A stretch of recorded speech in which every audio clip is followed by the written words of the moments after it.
ঘুমাই ঘুমাই চিৎকার করে ওঠে, গোল গোল গোল গোল গোল গোল গোল। কি পরিমাণ পেরেশানিতে মুসলমান থাকলে আর কি পরিমাণ চিন্তা করলে ঘুমের মধ্যে গোল গোল বলে চিল্লায় উঠতে পারে, এটা কল্পনা করা যায়?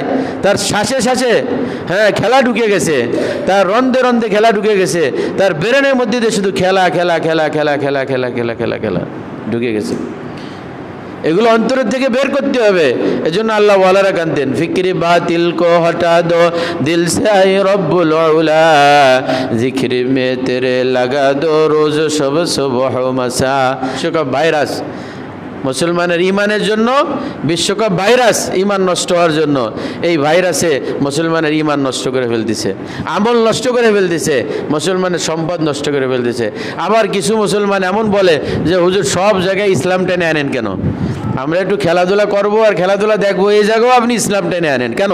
ইসলাম সব জায়গায় টেনে আনা লাগে কেন? এই জায়গায় একটু ইসলাম বাদ রাখলেও হয় না? আল্লাহ তাআলা বলে উদখুলু ফিস সিলমি কাফা, ইসলামে ঢুকলে পরিপূর্ণ ঢোকো। কিছু মুসলমান বলে খেলাধুলা করলে সমস্যা কি? ফুকাহাগণ একটা মূলনীতি কায়েম করছেন, 3 শর্তে খেলাধুলা করা যায়। কয় শর্তে? 3 শর্তে। কয় শর্তে? 3 শর্তে খেলাধুলা করা জায়েজ আছে। 1 নম্বর শর্ত হলো খেলাধুলার মধ্যে কোনো না কোনো ফায়দা থাকতে হবে। খেলাধুলার মধ্যে কোনো না কোনো ফায়দা থাকতে হবে। খেলাধুলার মধ্যে আপনি খেলাধুলা করতেছেন, আপনার শরীর চর্চা হচ্ছে, ব্যায়াম হচ্ছে, শরীরের উপকার হচ্ছে, রক্ত চলাচল করতেছে, ব্রেন স্বচ্ছ হচ্ছে। 2 নম্বর শর্ত হলো খেলাধুলার মধ্যে শরিয়ত বিরোধী কোনো কাজ থাকবে না। 3 নম্বর শর্ত হলো খেলাধুলার মাধ্যমে দুনিয়ার কোনো ক্ষতি হবে না। আপনার দোকানদারি চলতো, দোকানদারি বাদ দিয়ে খেলতে চলে গেছেন, আপনার 2 ঘন্টা ব্যবসা বন্ধ হয়ে গেছে। আপনি চাকরিজীবী ছিলেন, চাকরি বাদ দিয়ে আপনি খেলতে চলে গেছেন। আপনি ছাত্র ছিলেন, পড়ালেখা বাদ দিয়ে আপনি খেলতে চলে গেছেন। এই যে দুনিয়াবি ক্ষতি হলো। যদি এই 3টা শর্ত ঠিক থাকে, 1 নম্বর শর্ত হলো খেলাধুলার মধ্যে কোনো ফায়দা থাকতে হবে, দুনিয়াবি ফায়দা থাকতে হবে। দুনিয়াবি কোনো ফায়দা নাই, যেমন লুডো খেলা, ক্যারাম বোর্ড খেলা, এতে কোনো উপকার নাই। এটা শুধুমাত্র আঙ্গুল দিয়ে খেলে, আঙ্গুল দিয়ে খেলে, এতে ব্যায়াম নাই, শরীরে কোনো নড়াচড়া নাই। এজন্য এই লুডো খেলা, ডাবা খেলা, ক্যারাম বোর্ড খেলা, এই খেলা ইসলাম সমর্থন করে না, কেন এই খেলার দ্বারা শারীরিক কোনো ফায়দা নাই। খেলা বৈধ হওয়ার জন্য 1 নম্বর শর্ত হলো ওই খেলার মধ্যে শারীরিক কোনো ফায়দা থাকতে হবে, উপকার থাকতে হবে। 2 নম্বর ওই খেলার মধ্যে শরিয়ত বিরোধী কোনো কাজ থাকতে পারবে না। 3 নম্বরে দুনিয়াবি কোনো ক্ষতি হতে পারবে না। এই 3 শর্ত থাকার পরে খেলা বৈধ হওয়ার জন্য আরেকটা মূলনীতি আছে, ওই খেলাটা বিধর্মীদের রীতিনীতি অনুযায়ী হতে পারবে না, ওই খেলাটা ইহুদি খ্রিস্টানদের রীতিনীতি অনুযায়ী হতে পারবে না, ওই খেলাটা মুশরিকদের রীতিনীতি অনুযায়ী হতে পারবে না। মুশরিকরা রীতিনীতি কায়েম করে, এই রীতিনীতি অধিকাংশ অসভ্য রীতিনীতি, একদম খামাখা রীতিনীতি। বর্তমান চলতেছে বিশ্বকাপ ফুটবল, বিশ্বকাপ ফুটবল। এই ফুটবল এটা ইংলিশ শব্দ। ফুট শব্দের অর্থ হলো পা, পা, এই ঠ্যাং দিয়ে খেলে যেটা, পাকে বলা হয় ফুট। ফুট মানে পা, ঠ্যাং, আর বল মানে গোলাকার জিনিসকে বলা হয় বল। পা দিয়ে যেই গোলাকার জিনিস নড়াচড়া করা হয় সেই খেলার নাম হলো ফুটবল। সেই খেলার নাম কি? ফুটবল। ঘুমাচ্ছেন? পা দিয়ে নড়াচড়া করে যেই খেলা হয় সেই খেলাকে কি বলে? ফুটবল খেলা হয়। এখন যারা এই খেলার আবিষ্কারক তারা একটা নিয়ম বানাইছে যে এই খেলাটা তো পার খেলা, এই পা দিয়ে খেলতে হবে, কিন্তু এই খেলার বল যদি হাতে লাগে তাহলে এটা একটা অন্যায় কাজ, হ্যান্ডবল, এটা একটা অপরাধ। খেলতে হবে কি দিয়ে? পা দিয়ে। খেলতে হবে কি দিয়ে? পা দিয়ে। হাতে লাগলে কি হবে? এটা হ্যান্ডবল হবে। ইচ্ছাকৃত লাগলে হলুদ কার্ড, তারপরে কিছু সময় হলে লাল কার্ড দেয়।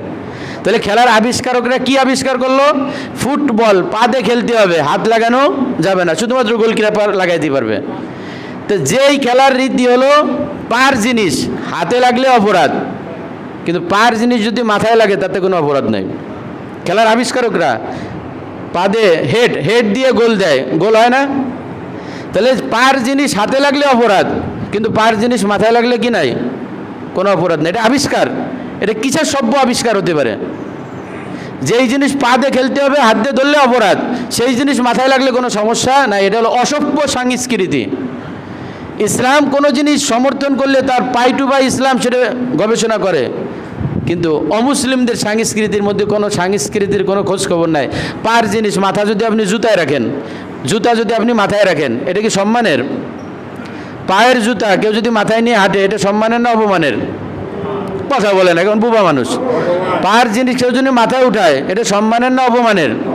তাহলে আইন আবিষ্কার করলো খেলতে হবে পা দিয়ে, হাত দিয়ে ধরলে অপরাধ, সেই জিনিস মাথায় লাগলে সেটা সম্মানের হয় কেমনে, সেটা গোল হয় কেমনে?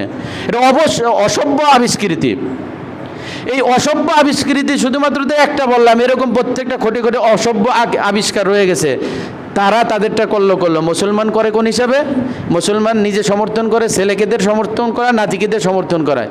এই অসভ্য সংস্কৃতি আজকে গ্রহণ করে করে মুসলমান সময় নষ্ট করতেছে, জানমাল ক্ষত করতেছে। এজন্য খেলাধুলা ইসলামে বৈধ আছে।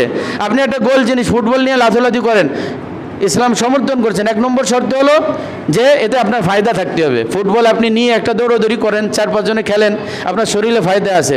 2 নম্বর, সেখানে শরীয়ত বিরোধী কাজ হতে পারবে না। 3 নম্বর, ক্লাস ফাঁকি দিতে পারবেন না, কাজের ফাঁকি দিতে পারবেন না, ব্যবসা বন্ধ করে করতে পারবেন না। 3 শর্তে খেলাধুলা জায়েজ। 1 নম্বর শর্ত যে ওই খেলাধুলার মধ্যে শারীরিক কোনো উপকার থাকবে, ফায়দা থাকতে হবে। 2 নম্বর শর্ত হলো শরীয়ত বিরোধী কাজ হবে না। 3 নম্বর শর্ত হলো দুনিয়াবি কোনো ক্ষতি হবে না। এই 3টা একসাথে পাওয়া গেলে এটা শরীয়ত বিরোধী কোনো রীতিনীতির সাথে সম্পৃক্ত থাকতে পারবে না, তাহলে বৈধ আছে। এইভাবে খেলাধুলা কিছু করা যায়। 5-6 জনে ক্রিকেট খেলবেন, ব্যাট বল দিয়ে ফুটবল খেলবেন, হ্যাঁ, অথবা ওই যে কি বলে হাত দিয়ে খেলে এটাকে ভলিবল, এগুলো খেলতে পারবেন, কিন্তু এই ক্ষতির থেকে বাঁচতে হবে। আল্লাহ তাআলা এই জাতীয় গুনাহ থেকে মুসলমান জাতিকে হেফাজত করেন, বলেন আমিন।